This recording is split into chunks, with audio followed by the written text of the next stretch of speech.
Welcome into the install with Greg Cosell of NFL Films, the last recorded episode of the install before the real show starts on Friday, May the 3rd, with Rand Carthon, with Greg in town here in Nashville, and with the whole Titans draft class in tow. Buddy, I'm hype.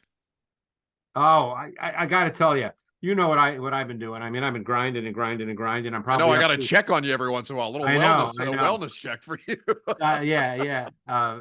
Um, I think I've seen in the way I want to see them about 130 players now, and probably 30 or 40 more where I can definitely talk about them, but I just don't feel like I've seen enough. But I probably have. I just I try to set a reasonably high standard for myself, so but I've seen 130 give or take that I really have done in great detail. Had a great conversation today with a coach for about an hour, two this morning, which was awesome, talking about different basically quarterbacks, wide receivers. It was awesome. I love that stuff.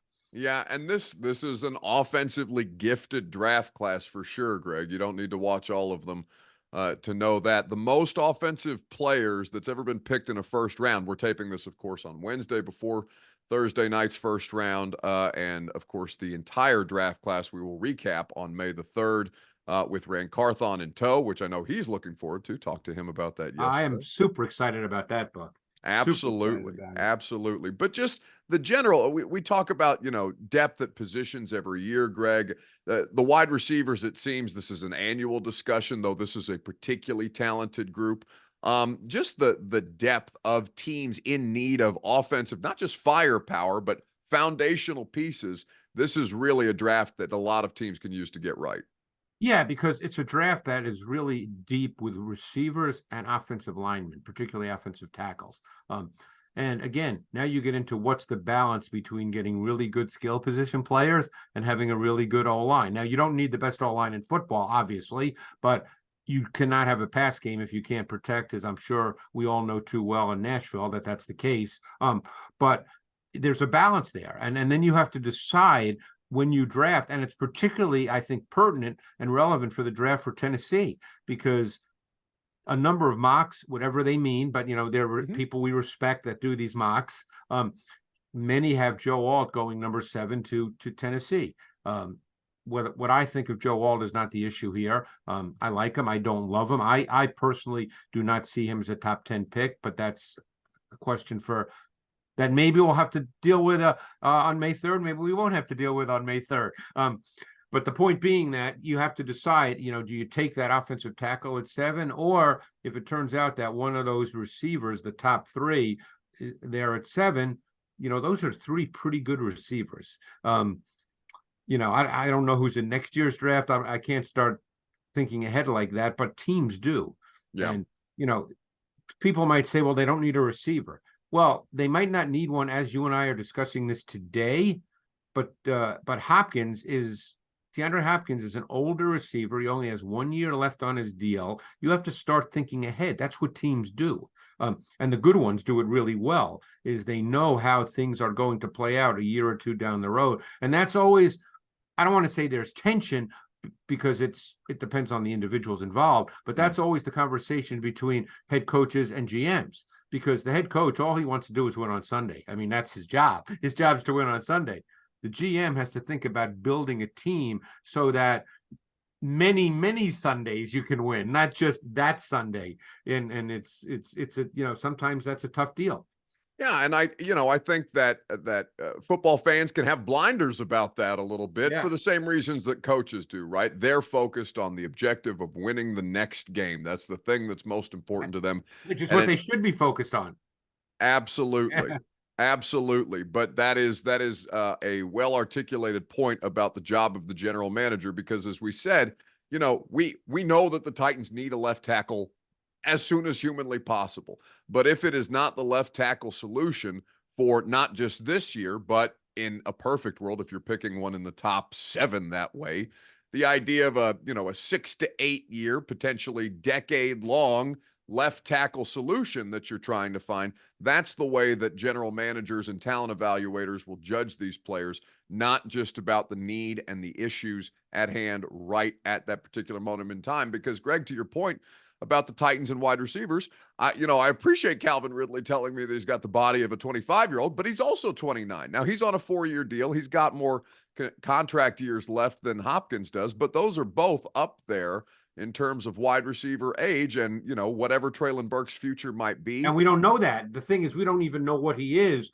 I mean, look, I'll be honest. I've always loved his talent. I'm not going to back off that. Sure. The guy's talented. He's 6'3". He can run. He's physical, but he's been hurt and it hasn't shown up on the field yet. Maybe this will be the year. Maybe it won't be. So it's easy to say right now that, they're going to line up with Ridley, Hopkins, and Burks, and they're fine. They don't need a wideout.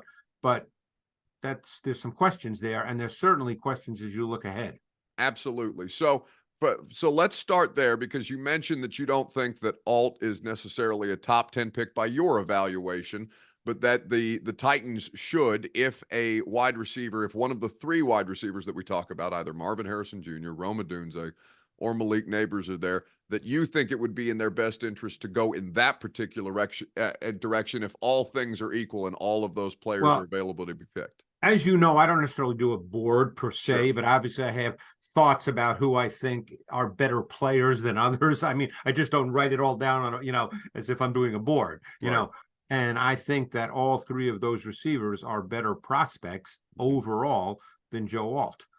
So to me, I would take one of those receivers if they're there. Now, if they're not there, if by chance all 3 are gone, you never know how the draft's going to play out. Then look, I like Joe Alt. I don't love Joe Alt, and he's one guy I've had a number of conversations with people, because I know what I saw on tape, and I didn't see him as that guy. Mm-hmm. I saw him as someone who's got some concerns. In fact, one coach told me, and he said he spoke to his head coach in great detail about it. He showed him all these plays in which Joe Alt blocked effectively, but he said the way he blocked effectively in college, those blocks would not happen in the NFL. He would get beat. Now, this is an O-line coach. He knows way more than I do.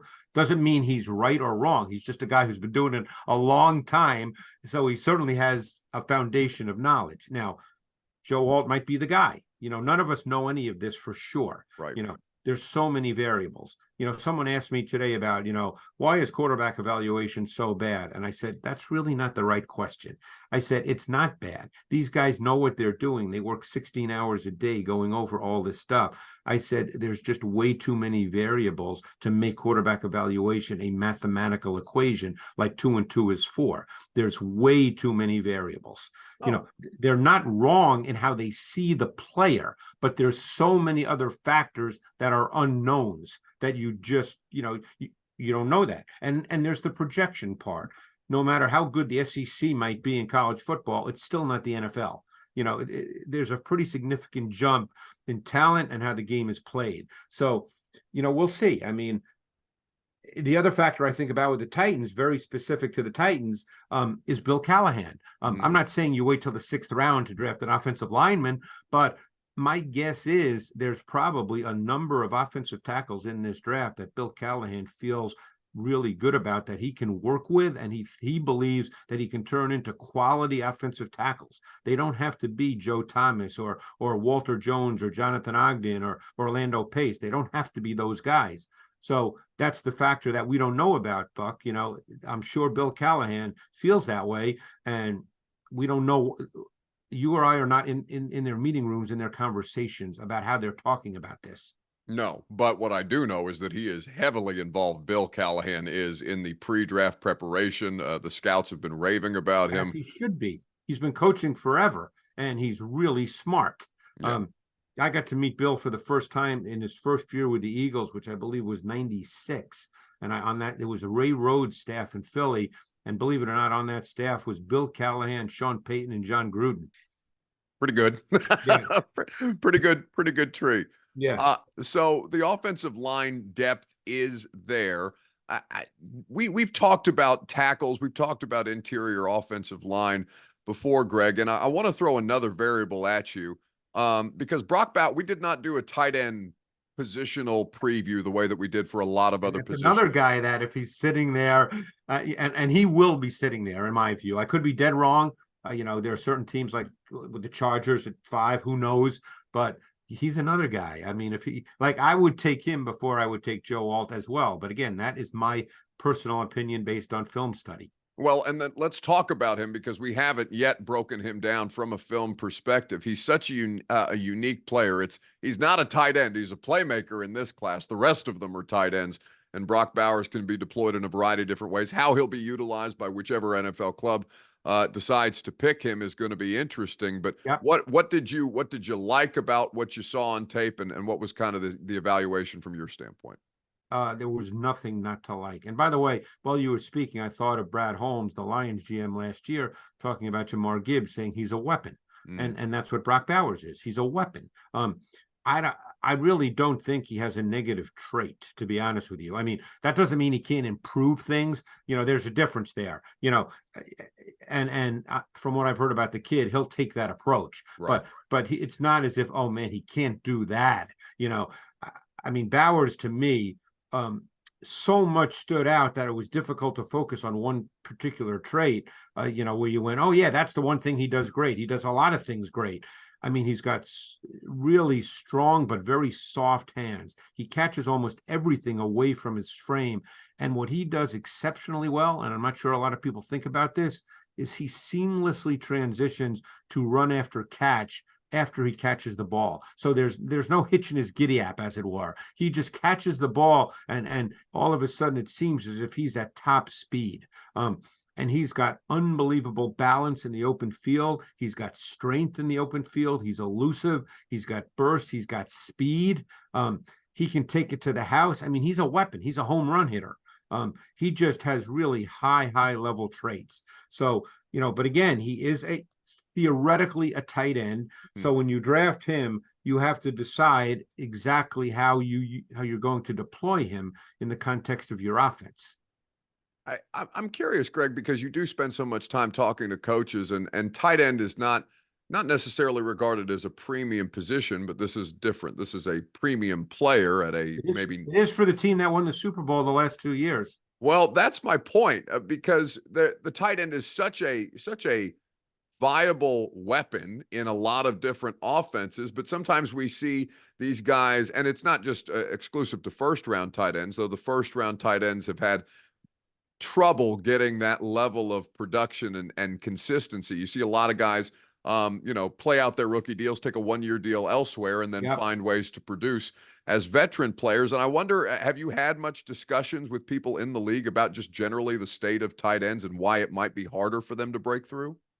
Well, I think with the tight end situation, and I haven't had many, but I've had a few. I think with the tight end situation, a lot of people are still trying to work through the traditional tight end versus the weapon part of the tight end. Okay. You know, because it's not so easy just to say, well, line them up outside. You know, I mean, there's a lot of things that you can say that are easy, but they're not easy when you try to put into practice and you're playing.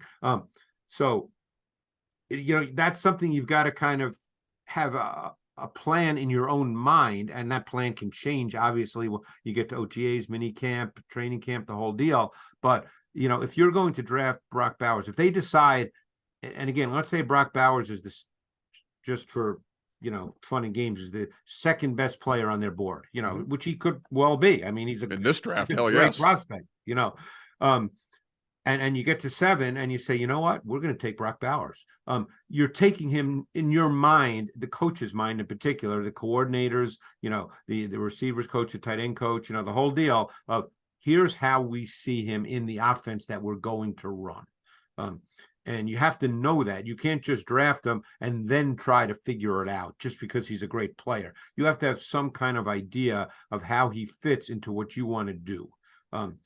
And you know, but he is a terrific player. I mean, someone suggested to me, quite frankly, that, you know, could he almost become a slot receiver? You know, instead of a tight end, have him drop 10 pounds and be more 230, and he'd just be a big slot and be phenomenal, you know. And then, you know, I don't know, you know, there's mine's better than my own. Have to think that through if you draft him, but he is certainly a guy that can score from anywhere on the field. Yeah, there's going to be a ton of teams that could use his help. And Greg, with the Titans kind of sitting where they are at number 7, The quarterback draft is going to dictate a lot because there are teams behind the Titans. For example, Minnesota at 11 and 23. You've got Vegas sitting there at 13. The Broncos, while they did trade for Zach Wilson, fair to expect that might not be their end all be all solution. I mean, if 4 quarterbacks go in the top 4, which would be the first time in history, Buck, one of those 3 wideouts is going to be there at 7. And that's kind of my point with all of this, because we've been trying, it's been almost a foregone conclusion, or whatever mock drafts say, like we talk about, and you use the ones that that people put the time and the work in the mock drafts that are actually talking to the necessary parties involved. Alt and the Titans have been so inextricably linked the entire time that it's almost worth considering a bunch of other variables in this. And I saw today that from Peter Schrager of the NFL Network that the Chargers are considering tackle at 5. They'd be happy to take a tackle at 5 or potentially trade back. All these other wild cards. And the Patriots sitting there at 3 with quarterback needs, but not necessarily a definitive path with any one of the quarterbacks. I know they had a big contingent at Jaden Daniels. I'm just so curious to see what decision New England makes. And then at 6, right ahead of the Titans, what decision the Giants make, because famously they're not all in on Daniel Jones either. And New England's another example of a team that has to look ahead because, again, I'm not studying yet next year's quarterbacks, but it's my understanding, and just from what I've seen on tape when I'm watching other things, other than the Georgia kid, Carson Beck, I don't know as of now if there's another big-time quarterback. Now, maybe someone pops up, that does happen. Carson Beck will definitely be in the conversation. He's in SEC country, so you know exactly who I'm talking about, as I'm sure people listening do. And just watching him, as I was watching Georgia players, that kid's really pretty good. But you have to look ahead. They have Jacoby Brissett, and he's really kind of a 1-year stopgap guy. And then you have to think, okay, if you don't draft a quarterback this year, it's like we were talking about with the receiver for Tennessee. If you don't draft them, then, you don't want to get stuck next year going, oh man, we don't have any receivers, Yeah. So that's in many ways the fun of the draft is teams have to think that way. Yeah. And New England's got a pretty decent puzzle to try and work through, because it's not a roster that's in overwhelmingly good shape. Caleb Williams, Greg, let's talk just quickly about the situation that Caleb Williams is getting ready to be dropped into, because we talked about, the latest cautionary tale, right? Zach Wilson getting traded, the quarterback movement, the young quarterback movement this offseason has been all over the place with teams, deciding 2 or 3 years into these deals. All right, this is not our solution moving forward.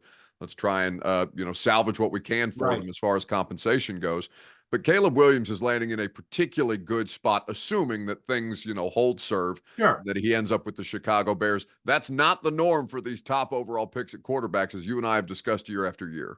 No, and it's a great situation for him to be in, because people may not realize that over the last 8 or 9 games last year, the Bears also had one of the top 3 or 4 defenses in the league. And that's just as critical as the offensive weapons, because the last thing you want a rookie quarterback, the last situation you want him to be in is to feel that he has to put up 30 points every week just to compete, because then you have to ask him to drop back 35, 40 times a game. You do not want to ask rookie quarterbacks to do that. Now, there will be games like that, no matter how good your defense is. We know that, but you don't want that to be your MO every single week.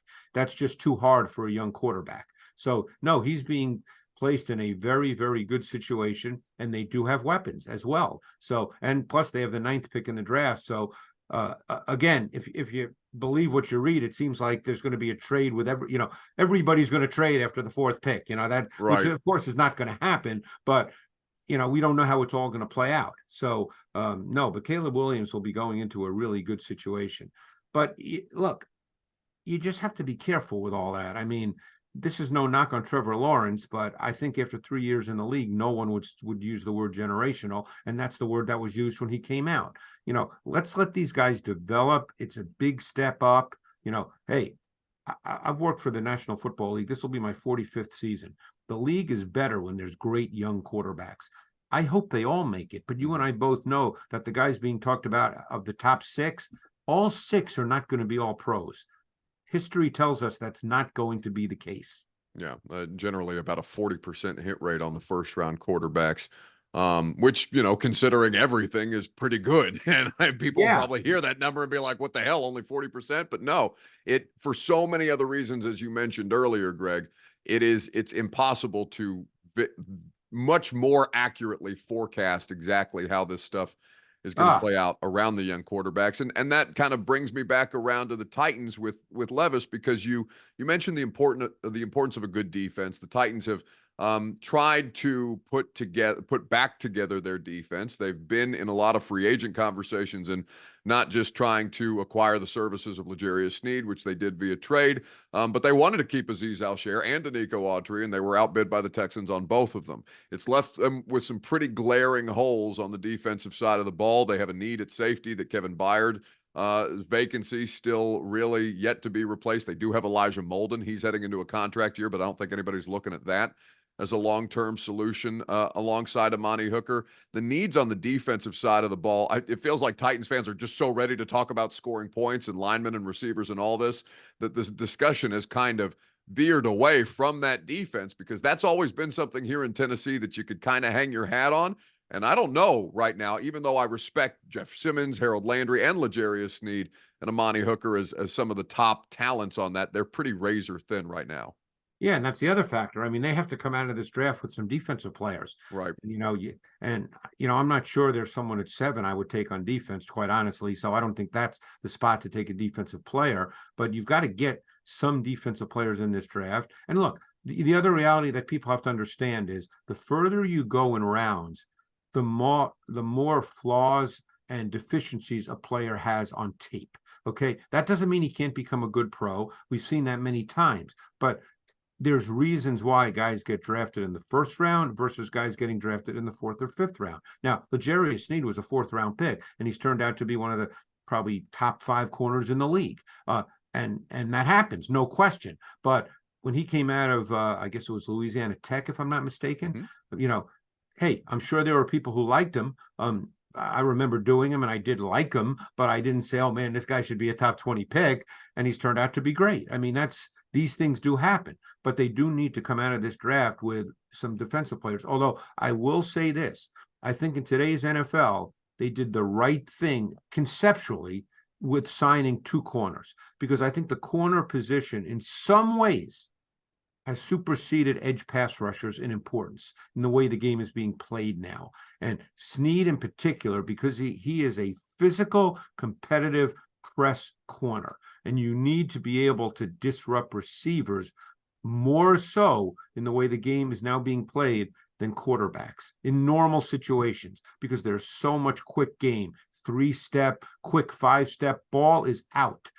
It's more important to be able to disrupt receivers because you're not going to get to the quarterback. Well, yeah, I didn't want to oversimplify it, Greg. If it wasn't as simple as that, it's just because the ball is coming out of quarterbacks' hands so much faster. And obviously, there's more to it, but we're giving the Cliff Notes version here. Yeah, sure, absolutely. Yeah. But to your point, there are going to be moments where the coverage is as important as the rush, because the rush simply can't get there in 2.2 seconds or 1.5 seconds, the way that some of these quarterbacks are getting rid of the ball. Greg is doing some live draft night coverage with Andy Benoit on the 33rdteam.com.